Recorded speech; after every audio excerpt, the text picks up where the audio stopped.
বুলবুলিনী, শূন্য এখন মনের গুলবিতান।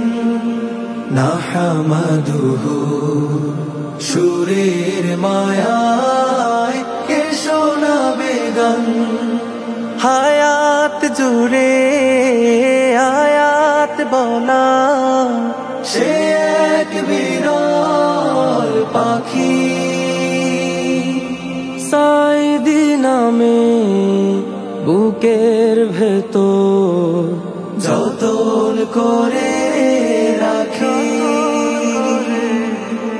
হায়াত জুড়ে আয়াত বলা সে এক বিরল পাখি।